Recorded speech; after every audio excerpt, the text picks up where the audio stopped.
Vamos começar o nosso culto, vamos abrir a palavra de nosso Deus. Em Salmo 117, louvai ao Senhor, vós todos os gentios, louvai todos os povos, porque muito grandes são a sua misericórdia para conosco, e a fidelidade do Senhor subsiste para sempre. Aleluia. Vamos fazer uma oração de gratidão ao nosso Deus.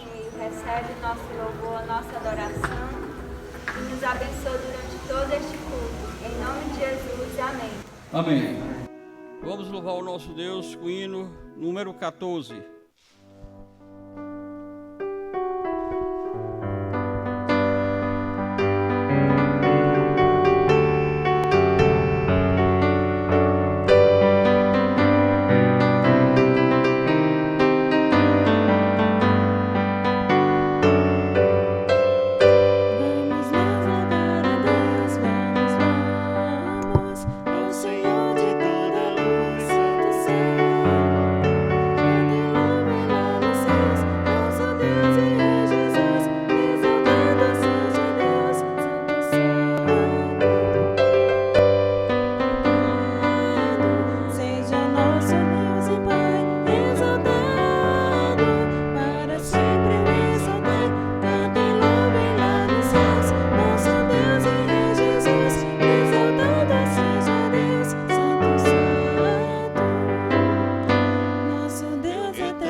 Pois eu conheço as minhas transgressões e o meu pecado, está sempre diante de mim.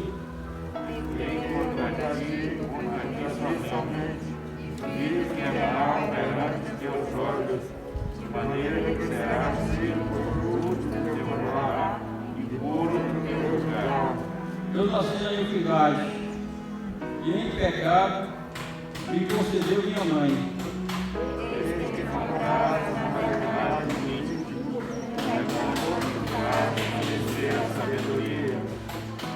Purifica-me todos, purifica-me doce e volta, ficarei limpo, lava-me, ficarei mais largo que a neve. Amém. Vamos fazer uma oração de perdão ao nosso Deus. Eu peço ao nosso irmão, o Anderson, que se levante e faça essa oração. Glorioso Deus, Pai amado, digno de toda honra, glória e louvor. Estamos aqui diante de Ti, mais uma noite, para Te louvar, contemplar e aprender cada vez mais a Tua palavra. Pai, perdoa os nossos pecados, perdoa as nossas falhas, as nossas iniquidades. Sabemos que somos falhos e que sem Ti não somos nada. Abençoa o nosso coração, Pai, dá-nos sabedoria, dá-nos um coração sábio, porque a gente não deve contra Ti. Dá-nos ensinamento e para que a gente também aplique esse ensinamento todo dia em nossas vidas. Em nome de nosso Senhor Jesus Cristo, eu te peço e te agradeço. Amém. Amém.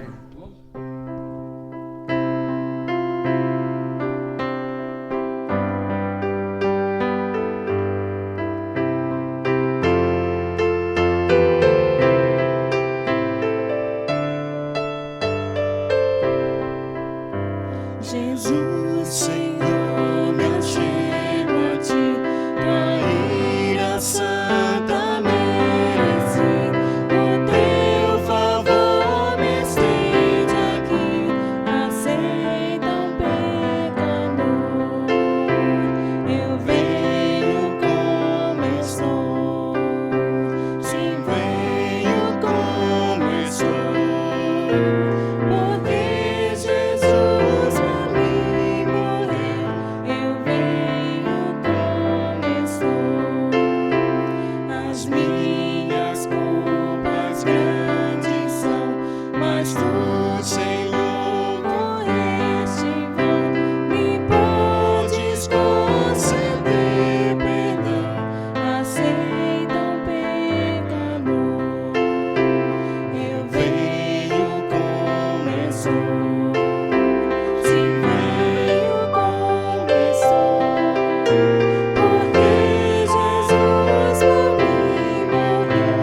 Vamos abrir a palavra de nosso Deus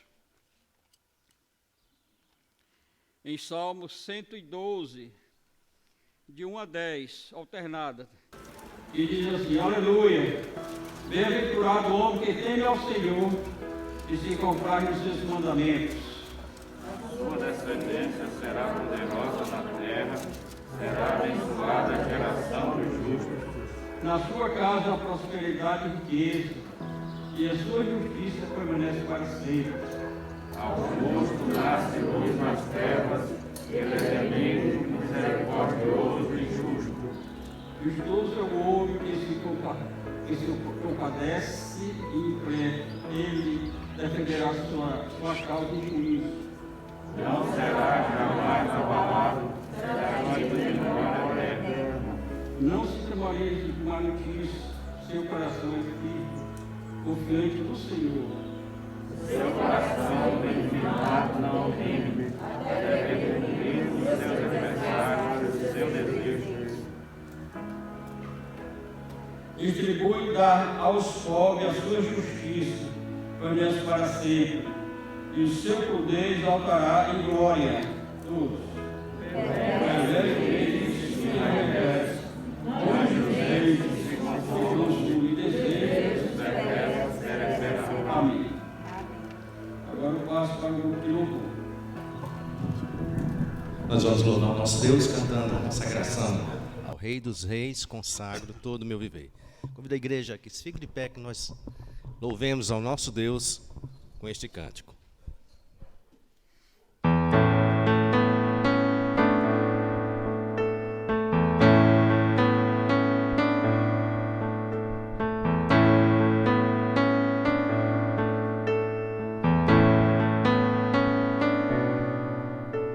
Ao Rei dos Reis consagro tudo o que sou,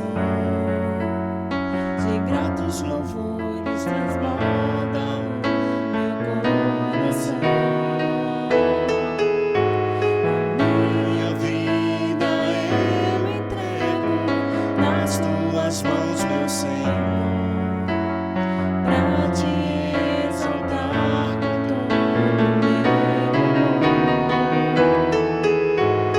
Eu te louvarei conforme a tua justiça e cantarei louvores bons, tu és altíssimo.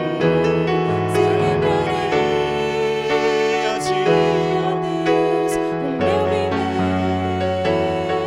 Cantarei, contarei as tuas obras, pois por tuas mãos foram criados terra, céu e mar e todo ser que neles há. Toda a terra celebra a ti, com cânticos e júbilo, pois tu és o Deus Criador. Toda a terra celebra a ti, com cânticos e júbilo, pois tu és o Deus Criador. Celebrarei a ti, ó Deus, no meu viver. Cantarei e contarei as tuas obras, pois por tuas mãos foram criados terra, céu e mar e todo ser que neles há. Toda a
da sabedoria e do conhecimento de Deus. Vamos continuar louvando com este canto.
Eu peço a nossa irmã Tirce que se levante e faça essa oração. Nosso Deus, nosso eterno Pai que está no céu, nós estamos, Senhor, infinitamente gratos por esta tarde estarmos aqui reunidos em teu nome para te louvar, a ti e te obedecer, Senhor. Nós te pedimos pela mensagem, que vai ser trazida pelo teu servo, que ele fale, Senhor, venha de ti, suas palavras, possa edificar a nossa igreja, os nossos corações. Em nome de Jesus, amém. Amém. Passa a palavra para o nosso irmão Kennedy. Graças a Deus, nós saudamos a amada igreja do Senhor, com a graça e a paz de Deus, Pai, e de Jesus Cristo, seu Filho, seja convosco. Amém? Irmãos, maravilha, nós estarmos mais uma vez congregados. Dessa forma, nós agradamos ao nosso Deus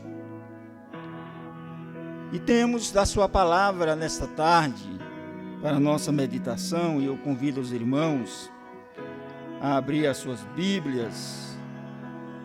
Ele foi a Nazaré, onde havia sido criado, e no dia de sábado entrou na sinagoga, como era seu costume, e levantou-se para ler. E foi-lhe entregue o livro do profeta Isaías. Abriu e encontrou o lugar onde estava escrito: O Espírito do Senhor está sobre mim, porque Ele me ungiu para pregar boas novas aos pobres. Ele me enviou para proclamar liberdade aos presos e recuperação da vista aos cegos, para libertar os oprimidos e proclamar o ano da graça do Senhor. E então ele fechou o livro, devolveu ao assistente e assentou-se.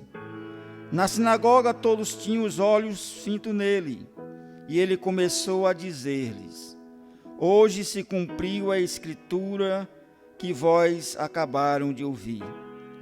Todos falavam bem dele e estavam admirados com as palavras de graça que saíam de seus lábios. Mas perguntavam: não é este o filho de José? E Jesus lhes disse: é claro que vocês me citarão este provérbio: médico, cura-te a ti mesmo. Faze aqui em tua terra o que ouvimos que fizeste em Cafarnaum. Continuou ele: digo-lhes a verdade, nenhum profeta é aceito em sua terra. Asseguro-lhes que havia muitas viúvas em Israel no tempo de Elias, quando o céu foi fechado e por 3 anos e meio, e houve uma grande fome em toda a terra. Contudo, Elias não foi enviado a nenhuma delas, senão a uma viúva de Serepta, na região de Sidom.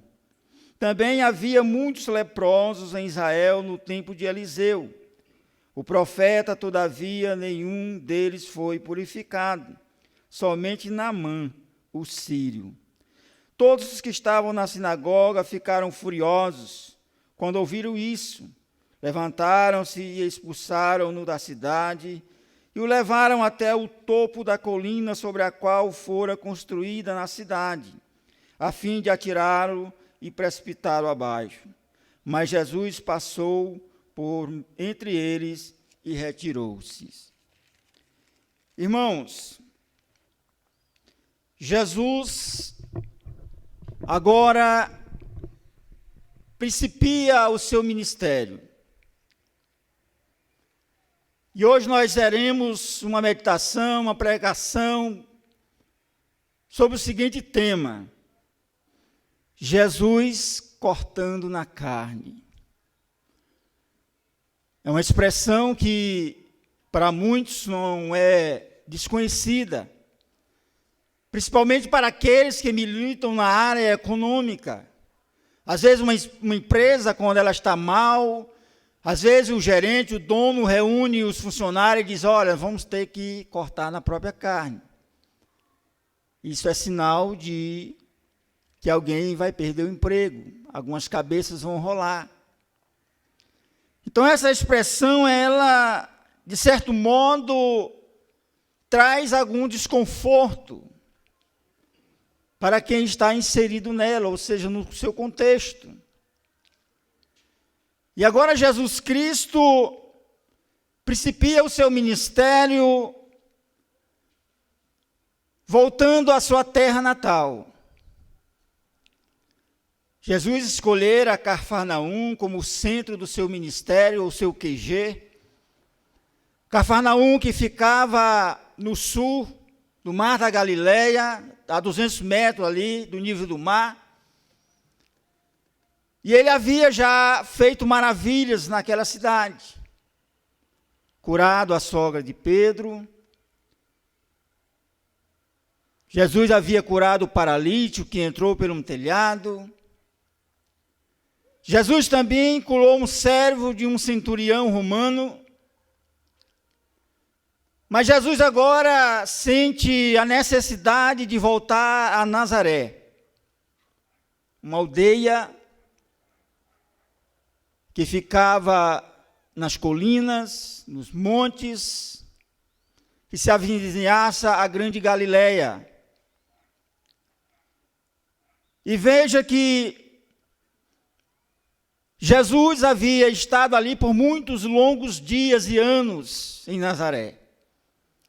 Ele fora criança ali, adolescente. Aos 12 anos saiu por um tempo para a peregrinação, que era de costume dos judeus, a Jerusalém. Jesus havia e conhecia aquele lugar como ninguém. Embora a Bíblia oculte a maior parte da infância e da adolescência de Jesus Cristo. E agora Jesus aparece, já homem, com seus 30 anos de idade, já ungido por Deus, porque no Velho Testamento a unção era dada apenas aos reis e sacerdotes. Mas Jesus cumpriu 3 ministérios: o ministério de profeta, de sacerdote e de rei. Portanto, ele era bastante ungido, mais do que qualquer outro, diante de Deus.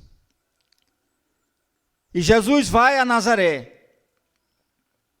Nazaré, que era uma aldeia, um lugarejo que ficava ao redor da Galileia, onde havia muitas cidades, onde a boa parte, principalmente a que estava no norte, a famosa Decápolis, que era um conglomerado de cidades,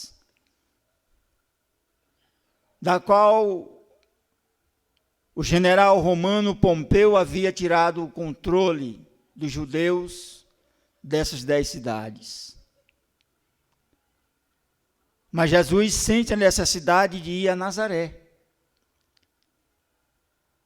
Pregar também, voltando àquele lugar obscuro, um lugar onde, antes do ministério de Jesus Cristo, não havia muita luz que chamasse a atenção,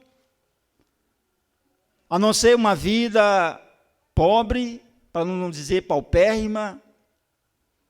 Uma cidade que, na sua extensão, 20 minutos de caminhada, você já percorria toda a cidade. Onde o povo vivia da horticultura. Era um lugar simples, que Deus havia escolhido para que Jesus pudesse desenvolver a sua infância, a sua adolescência, para que ele pudesse ser preparado para o ministério árduo e espinhoso que ele haveria de cumprir com toda a vontade do Pai. E agora Jesus entra em Nazaré. E ele não perde tempo, vai à sinagoga, da qual ele conhecia. Ele entra na sinagoga, porque a sinagoga é uma casa de orações dos judeus, e foi através dela que se propagou a forma de culto desenhada até os dias de hoje por toda a cristandade. Uns de maneira diferente, em alguma forma, em algumas características na sua liturgia, mas foi na sinagoga dos judeus aonde se principiou a prática do culto ao Senhor.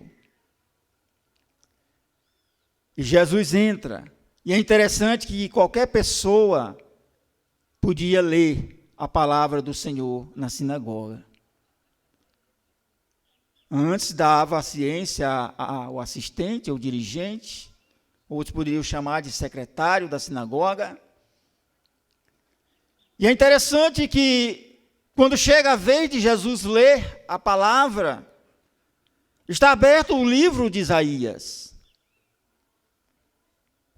O profeta maior, não porque ele tinha 2 metros de altura, ou porque era maior do que Golias, mas porque foi o homem, o profeta, que mais anunciou, mais profetizou a respeito do Messias, de Jesus Cristo. E aí estava aberto o capítulo 61 de Isaías, aonde Jesus declama que o Espírito do Senhor estava sobre ele, que ele havia sido ungido, e isso foi patente a todos os olhos dos judeus, também das religiões oficiais da época, dos fariseus, dos escribas, dos saduceus, quando ele estava sendo batizado no Rio Jordão. pelo seu primo João Batista, da qual o céu se abriu e a voz do Senhor desceu em forma corpórea de uma pomba e disse: eis aí o meu filho em quem tenho prazer.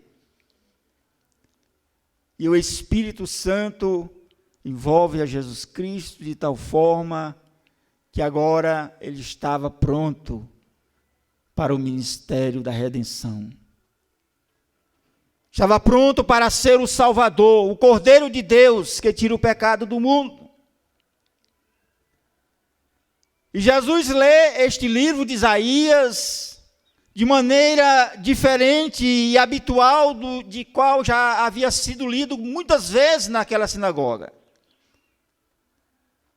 Talvez outros que antecederam a Jesus liam de maneira natural, superficial, talvez por uma questão mais intelectual, mas Jesus leu aquilo de forma que ele prendeu a atenção dos seus ouvintes. Porque havia algo diferente naquele homem. O Jesus Nazareno, o Galileu, que talvez a sua fama já havia iniciado lá em Cafarnaum. E veja, meus amados irmãos, que Jesus, na oportunidade, ele prende a atenção dos seus ouvintes e começa a cortar na carne. Mas o que é a carne, pregador? Nas Sagradas Escrituras, o termo é usado tanto para descrever a natureza humana caída, como para qualificar o princípio que está sempre disposto a opor-se ao Espírito. A nossa carne, o ser humano, desde o capítulo 3 de Gênesis até o dia de hoje, se acendeu essa divisão, esse embate, esta guerra, esta batalha na vida do ser humano. A carne que está se opondo de noite ao Espírito. Parece, irmãos, que nós vislumbramos algo que aconteceu já lá no céu. Como bem declara Apocalipse capítulo 2, 12, que houve uma grande batalha no céu, de um certo anjo, que quis usurpar o trono de Deus, quis ser Deus. E ele caiu sobre a terra. E agora Deus havia criado os céus e a terra, conforme Gênesis capítulo 1, a terra era sem forma e vazia, o Espírito de Deus pairava sobre as águas, e segundo a palavra de Deus, tudo passou a existir.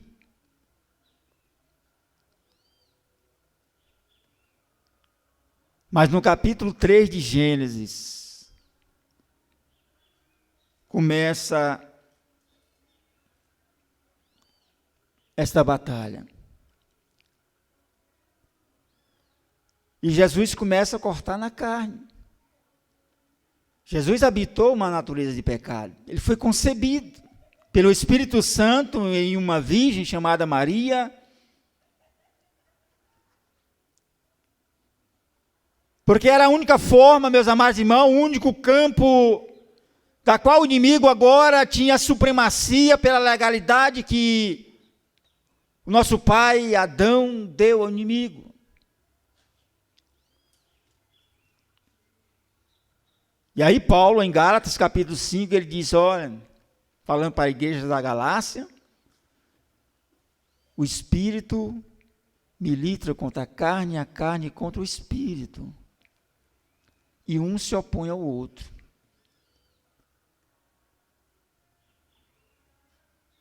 Parece aquela coisa comum lá no interior, né? Parece cão e gato.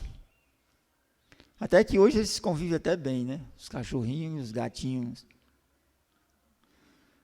Mas veja que o apóstolo Paulo, ele trata muito bem disso.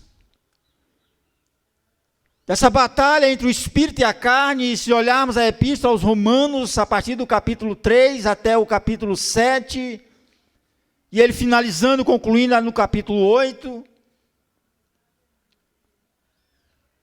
Paulo trata muito bem disso. Mas aos Gálatas, Paulo é profundo. Chegando a dizer, meus amados irmãos, que ambos têm frutos para produzirem. Tanto a carne como o espírito há de produzir frutos. Daí a indagação de, olhando para epístolas paulinas, nós indagarmos, porventura há algum crente carnal? Será que existe? O crente carnal, segundo muito bem explica em suas epístolas, é aquele que dá em mão inteira guarita ao pecado. Esse é o crente carnal. E nós temos ouvido falar, e tem sido quase que sistemático nesses últimos dias aqui, sobre essa questão. A última mensagem que o presbítero Luciano pregou aqui sobre a questão de servir a Deus pela metade, é como um sacrifício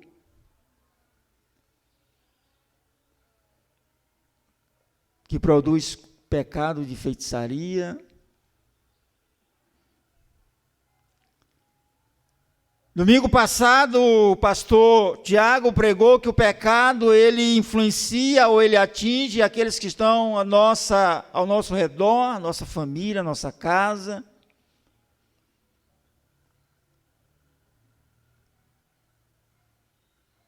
E é um perigo muito grande essa questão do crente carnal,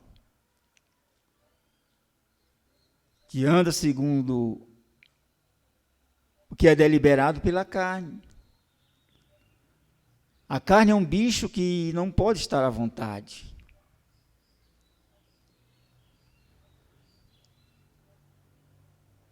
Às vezes nós somos indagados e até tentados a pensar, mas o que eu tenho a ver com algo que Adão fez lá em Gênesis 3? A depravação total do homem. Paulo diz em Romanos 3:23 que todos pecaram e destituídos estão da glória de Deus. O que eu tenho a ver com o que ele fez? Eu acho que a pergunta não é bem essa. A pergunta é o que eu devo fazer com a natureza de pecado que eu herdei, que nós herdamos. O que eu devo fazer? Alimentá-la? Ou subjugá-la? Então, irmãos, por que Jesus hostilizou os judeus nesta sinagoga em Nazaré? As palavras de Jesus ali naquele lugar, meus amados irmãos, foi como um sino que retine. Caiu ali na sinagoga como uma bomba, que os judeus talvez ficassem se perguntando, mas ele também não é um dos nossos? Ele não é da linhagem, da aliança de Davi, da raiz de Davi? Como é que ele vem agora com essas palavras cortantes? Jesus estava ali, trazendo, meus amados irmãos, uma palavra para quem era bastante judaizante, muito religioso, uma palavra pesada, uma palavra de confronto, pois não é isso que a palavra de Deus, movida pelo Espírito Santo, não faz em nossas vidas? Nos confrontamos dia e noite, meus amados irmãos, segundo a natureza de pecado que nós habitamos. Eu não conheço um texto da Bíblia Sagrada, de Gênesis 3 até Apocalipse 22, que não seja de confronto.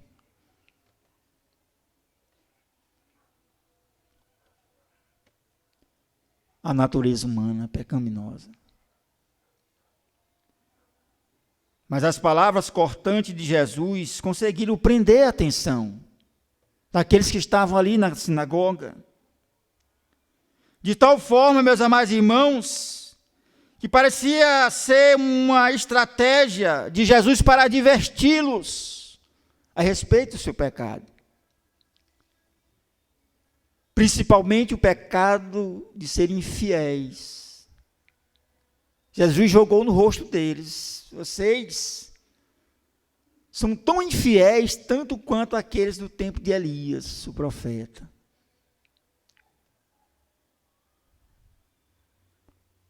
Como havia muitas viúvas em Israel na sua época,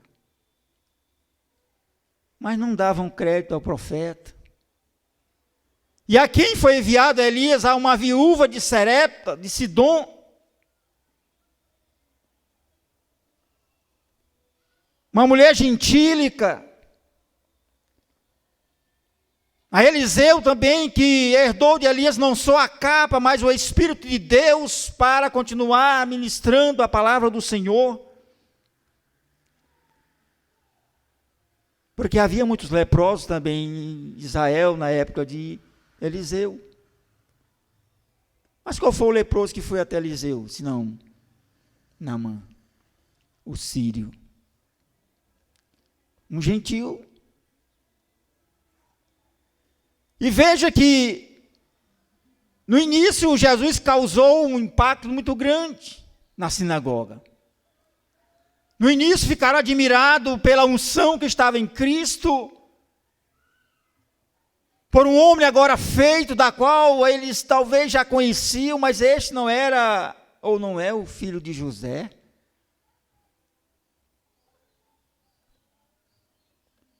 Palavra, né? Ficaram admirados. Provavelmente Jesus ainda estava desembanhando a espada. E vejam, meus queridos amados irmãos, que eles, quando Jesus começa a cortar na carne, eles começam a se enfurecer. Porque Jesus os chamara de infiéis. E não só isso, Jesus estava dizendo que a graça e a bênção de Deus era também para os gentios.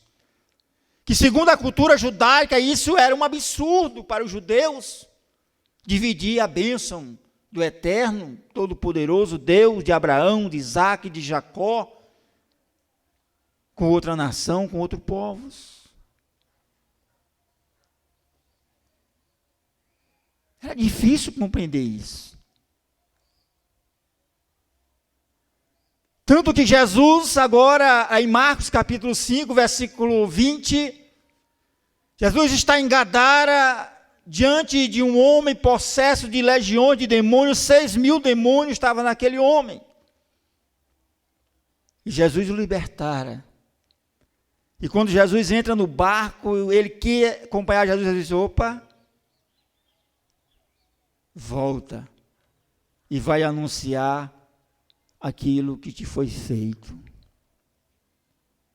E o texto lá diz que ele saiu e foi a Decápolis. Foi às 10 cidades cujos seus habitantes, na sua maioria, eram gentis. Isso dando uma demonstração, meus queridos amados irmãos, que essa era a vontade de Deus e que nenhuma alma viva na face da terra pudesse ficar sem ouvir as boas novas de salvação. É por isso que Isaías, no capítulo 61, faz menção disso. E Jesus fecha o livro e traz à tona agora uma profecia sobre si mesmo. Eis que agora se cumpriu a profecia deste livro. Estava agora ali o Messias prometido, desde o Éden. Quando Deus olhou para a mulher e disse: da semente de uma mulher nascerá um que esmagará a cabeça do inimigo. Então veja, meus amados irmãos, que eles ficaram ofendidos, porque Jesus cortara na carne, estava cortando na carne, assim como deve ser a palavra do Senhor, conforme está em Hebreus capítulo 4, versículo 12, portanto, a palavra do Senhor é viva e eficaz, mais afiada do que uma espada de 2 gumes, capaz de penetrar, meus queridos amados irmãos, fazer divisão da alma e do espírito. E eu fico achando graça da filosofia, da psicologia, querendo entender o comportamento humano.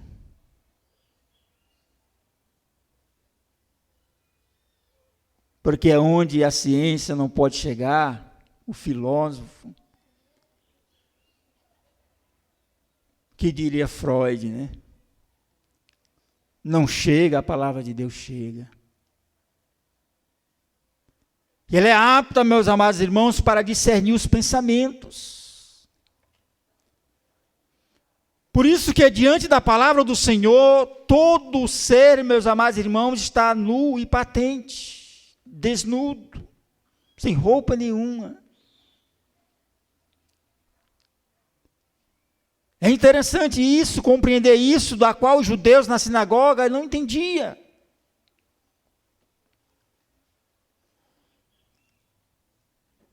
Mas era necessário Jesus, meus amados irmãos, cortar na carne. E às vezes nós, por um momento, fazemos vista grossa sobre isto na nossa vida. Se olharmos a questão do tropeço, do qual Jesus também fala, em Mateus capítulo 18, versículos 6 ao 9, Lucas 17, do 1 ao 2, se teu olho faz te pecar, ou é motivo de escândalo, arranca-o. Se é os ouvidos, se é alguma parte do teu corpo, arranca-o, corta-o.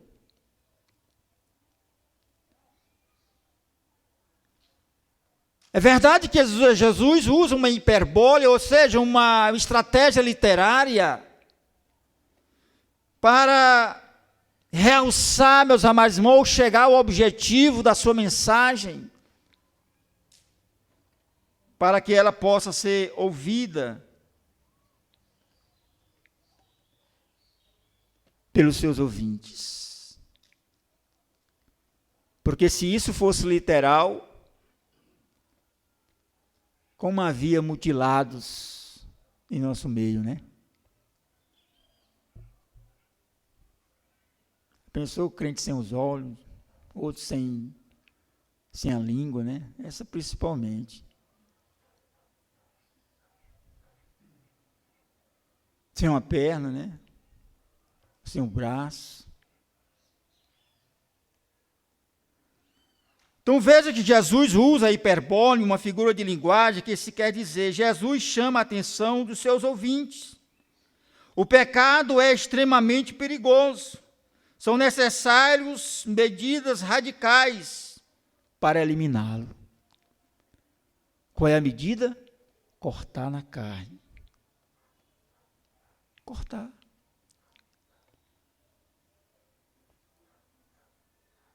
Poxa, eu não consigo deixar de ver aqueles vídeos, né? A internet. Quanta cena de sensualidade.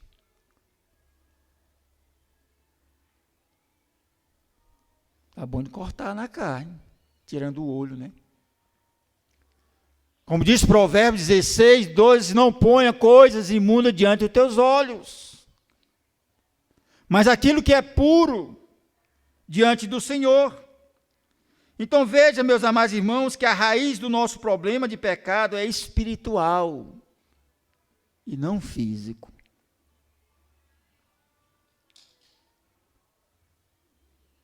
Por isso que os judeus ali naquela sinagoga em Nazaré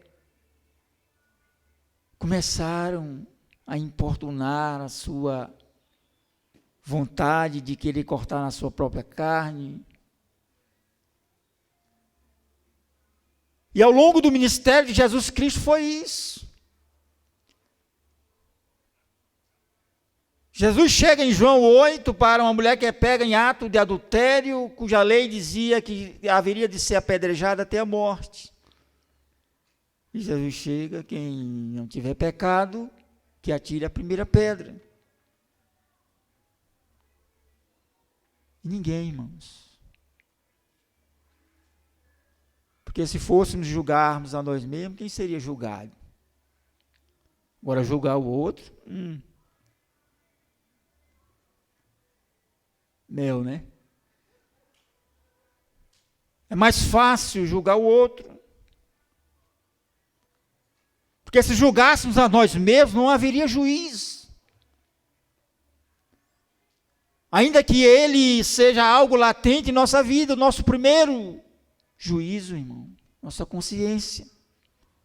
E era disso que Jesus estava tratando diretamente com eles, naquela sinagoga. Cortando na carne, dizendo para eles que era necessário ter cuidado. Mas Jesus disse para a mulher adulta: vai e não peques mais. Como não pecar mais?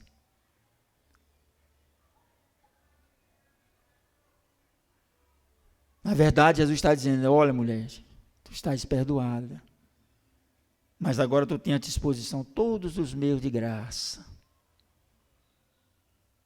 para daqui para frente tu permaneceres na minha presença. E aquela mulher não passou um dia, irmão, nem uma noite, sem estar servindo a Jesus. Dia e noite.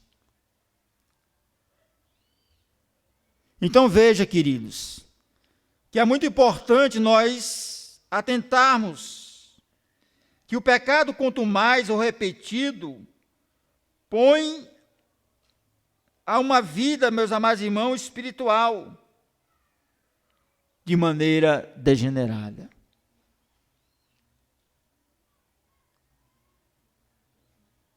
Porque Paulo diz: onde abundou o pecado, superabundou a graça de Deus.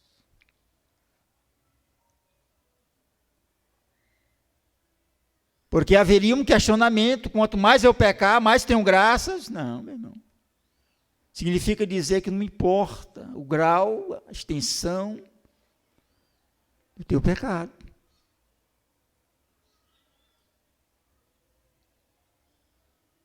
Imagine, pense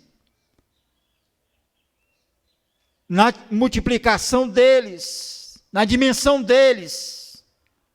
A graça cobre-os de maneira satisfatória.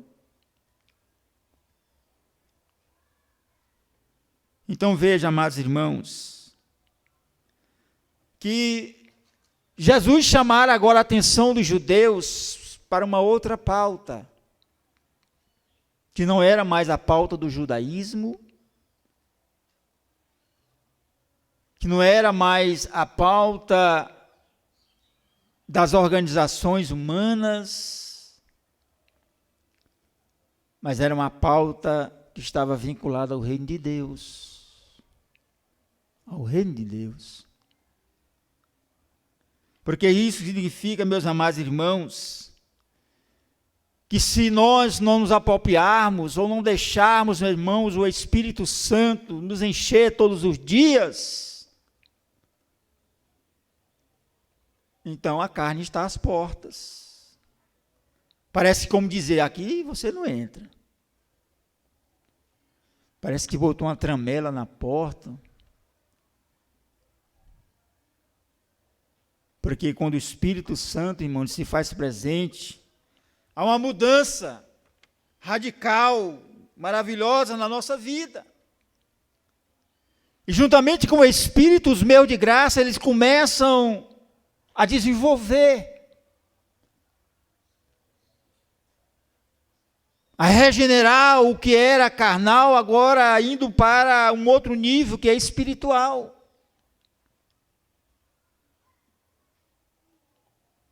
E as coisas vão melhorando. Porque isso, amados, é da vontade de Deus. Mas veja também que alguns propensos discípulos de Jesus achavam a sua pregação muito dura, muito provocativa, ameaçadoras. O que dizer do que está lá em João capítulo 6, a partir do versículo 60, aonde a escola de discipulado de Jesus já estava composta de 70 discípulos.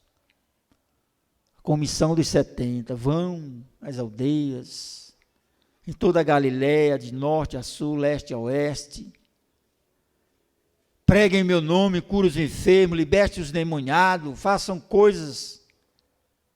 E eles foram, e voltaram pulando de alegria.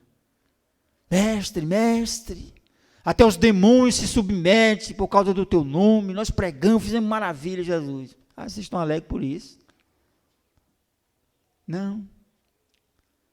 Mas antes vocês tenhais de profundo gozo e alegria, os vossos nomes está escrito no livro da vida. Porque essas coisas são minhas, eu faço. Eram 70 discípulos propensos, postulantes ao ministério do apostolado. Mas quando Jesus começou a colocar em evidência a sua pauta, muitos diziam, mas duro é este discurso deste homem. Quem que pode ouvir? E eles começaram a sair, um a um. Ficando os 12, e agora o Senhor olha para eles e diz, e vocês não querem ir também, não? E Pedro levanta-se e diz, Senhor, para onde iremos nós, se só Tu tens palavras de vida eterna? Meus irmãos, o que é indispensável para nós? O que podemos considerar indispensável, que nós não podemos abrir mãos para servir a Deus em espírito e verdade? O que é indispensável, meus amados irmãos, que nós não podemos viver sem isso, em detrimento de alegrarmos o coração de Deus, de uma vida de mais comunhão, de uma vida guiada pelo Espírito de Deus. Então, para concluir, irmãos, Jesus continuava em seus sermões cortando na carne. Como também nós devemos, meus amados irmãos, continuar fazendo. Porque às vezes aquilo que é indispensável, a nossa razão, o nosso modo de viver, os nossos costumes e tradições, para Deus não é. Há quanto tempo Deus está dizendo para você e para mim, olha, corta isso. Chega. Há quanto tempo tu não mora mais com prazer, com alegria? Há quanto tempo tu não medita na minha palavra de dia e de noite? Como está lá no Salmo 1, que é um prazer que todo crente deve ter, crente espiritual. Porque o crente carnal, ele se opõe.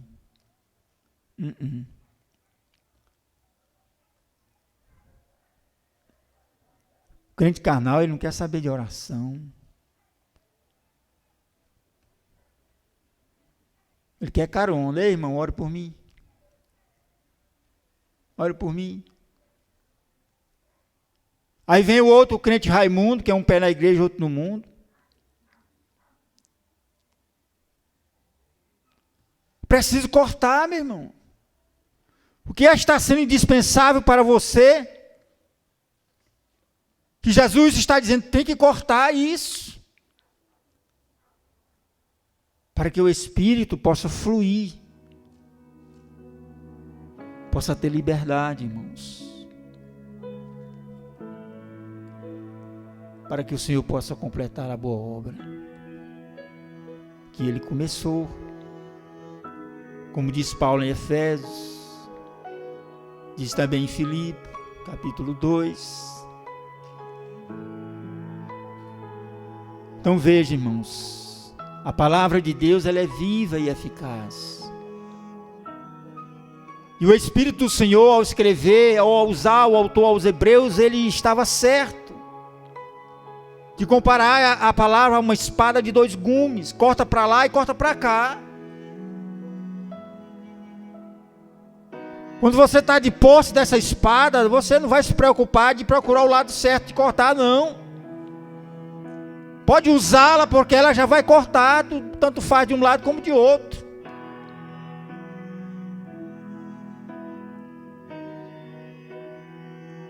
Mas é necessário, irmãos, cortar. Para que a plenitude, não só dos gentios, mas também do povo escolhido de Deus, como era o caso dos judeus que estavam naquela sinagoga, pudesse crer, irmãos, que diante deles estava Jesus de Nazaré, o Galileu. Amém? Que Deus nos abençoe, que Deus nos guarde, que possamos, meus amados, continuar meditando. Mas antes de passar ao assistente, o diácono Assis, rogar as orações dos irmãos.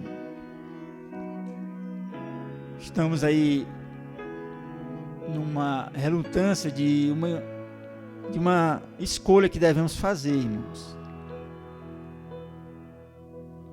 Eu não sei se talvez foi a última mensagem que eu preguei aqui, eu não sei.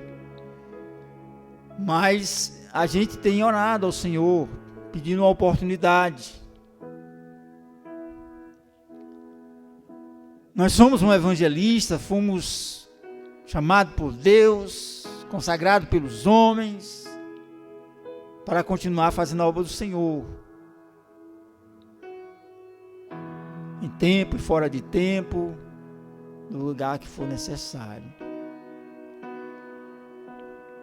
Mas precisamos tomar uma decisão. E aí eu rogo com as orações dos irmãos, com a ajuda dos irmãos,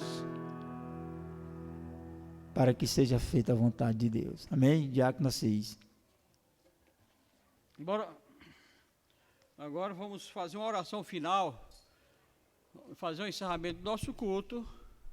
Eu peço que o presbítero Luciano chegue até a frente e faça a oração final. Vamos ficar em pé, irmãos, para orarmos. Bondoso Deus, obrigado, ó Pai, porque podemos participar do Teu culto, podemos Te prestar, ó Deus, louvores e, ó Deus, estar contigo.